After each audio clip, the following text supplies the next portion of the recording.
welcome to Reggie's Visual Studio. And today we'll be talking about digital learning, whether it's a burden or a blessing. And today I have with me a very important guest, and she is. I'm Irit Ogechi by name. Thank you so much for having me here today.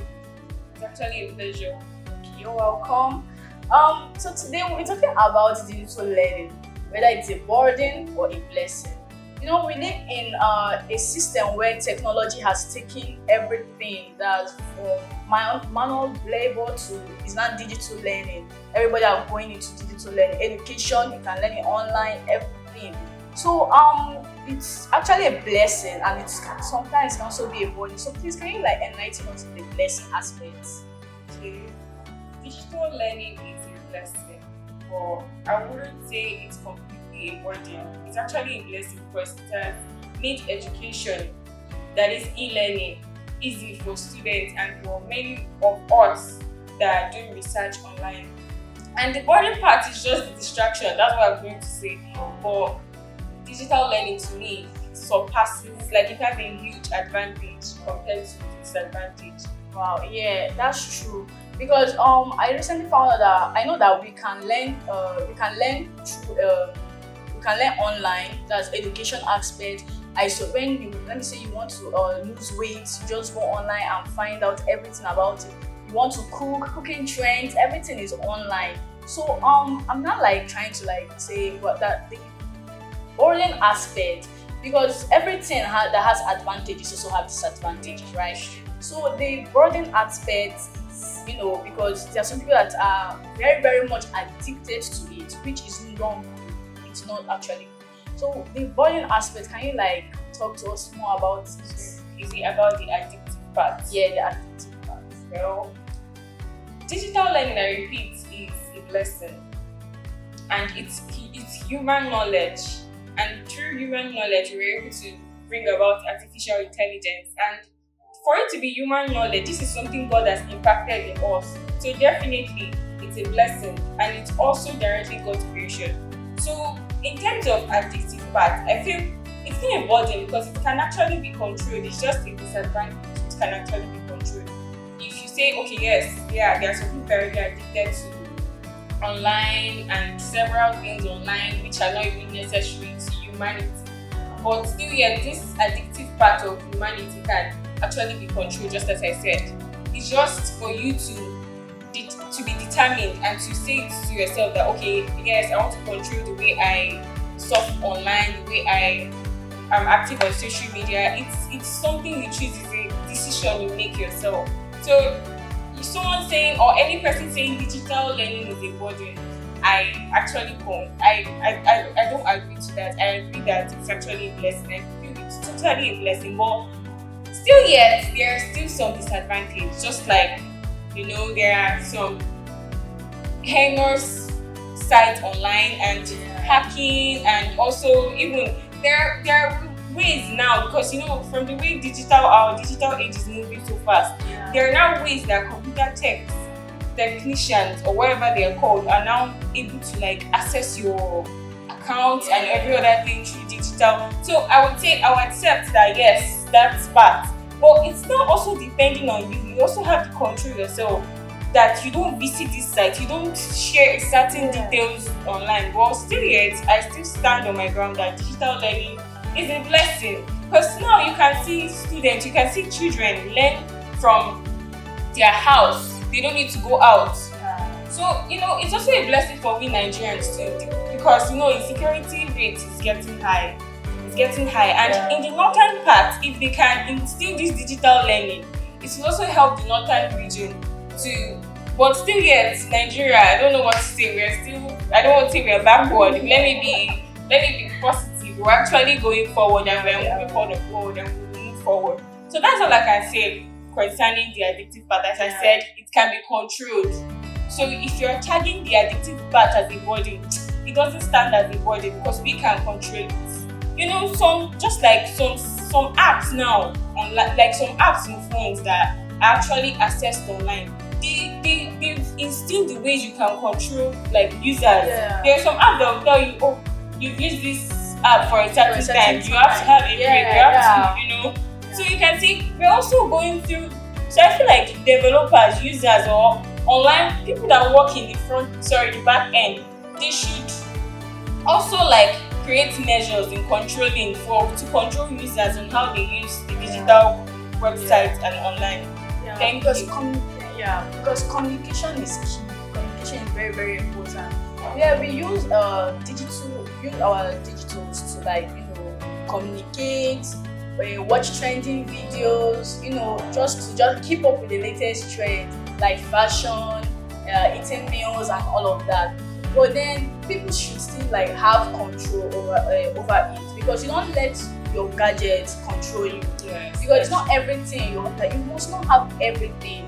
So digital learning is positive and it's also negative depending on how you use it. Because on the blessing aspect, I'm actually seeing, because you can use your digital gadgets to get money online.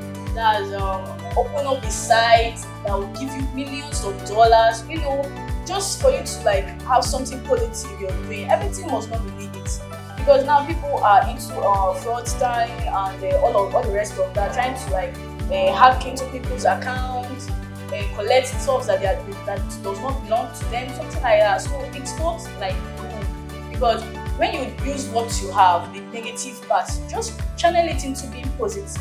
You can actually get a lot of things from it. Thank you very much. So welcome back, guys. Welcome back to Digital Learning, a burden or a blessing. And I always met your humble host, Emmanuel Ihoma, and also my beautiful guest speaker, Anirudh Ogechi.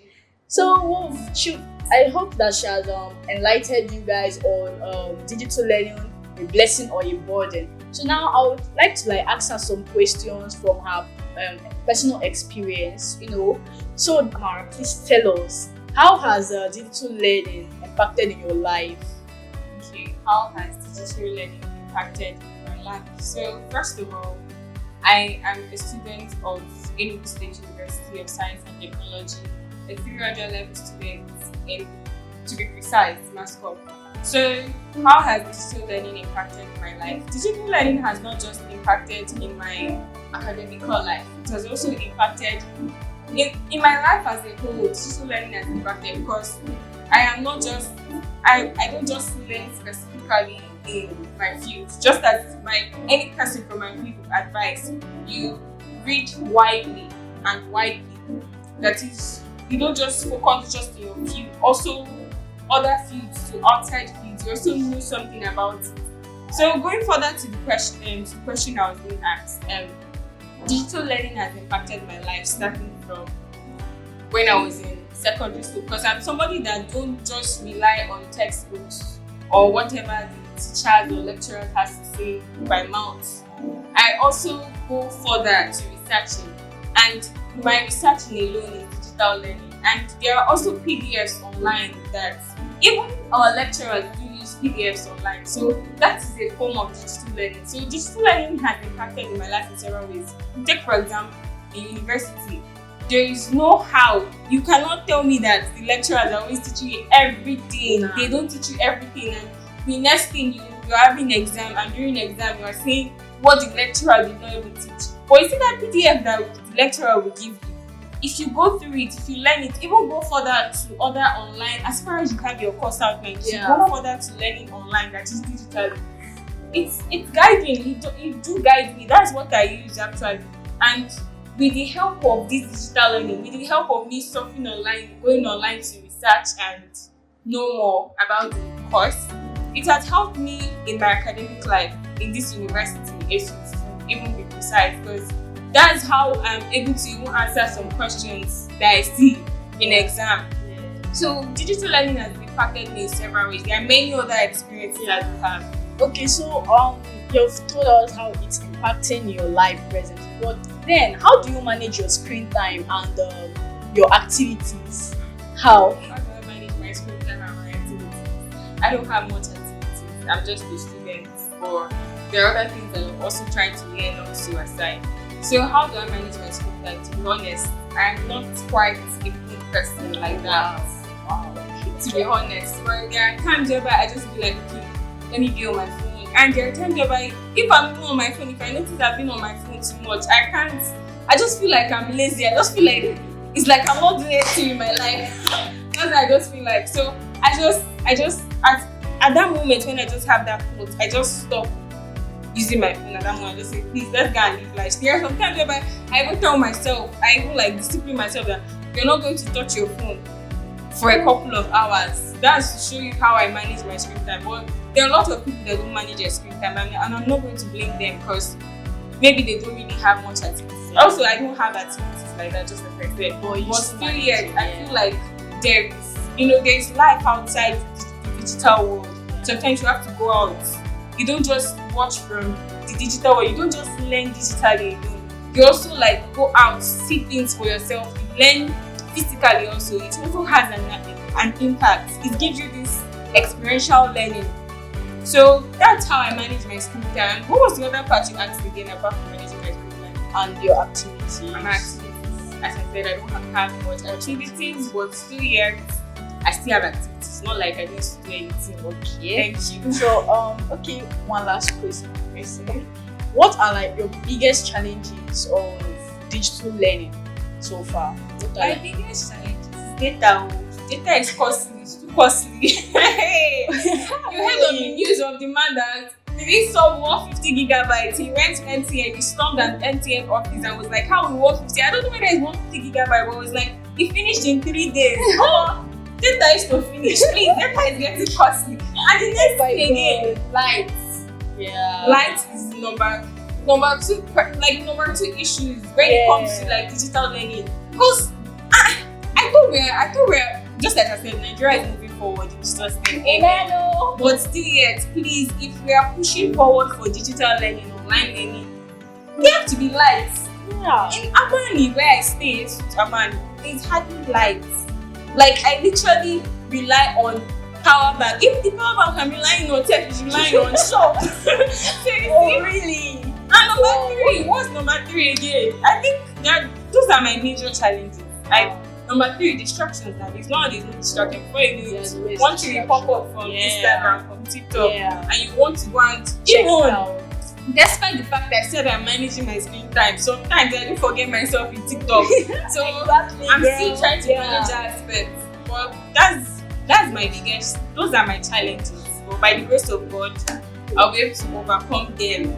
But it's the government that will help me overcome the data part and the lights part. So that's all. Thank you. Thank you very much. Well, with everything you've said, I 100% agree with you, girl. Because there's no how we want to enjoy your screen time and then you're not checking, oh, I need to watch this. Oh, I don't have data. Oh, I don't have light. So let me just manage my phone percentage.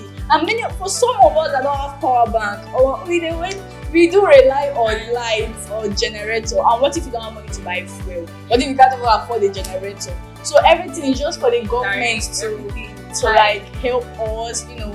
Nigeria is moving forward in Jesus' name. So guys, and I call this a wrap. So thank you everyone for watching, and hopefully I'm sure that you're going to come back next time, right?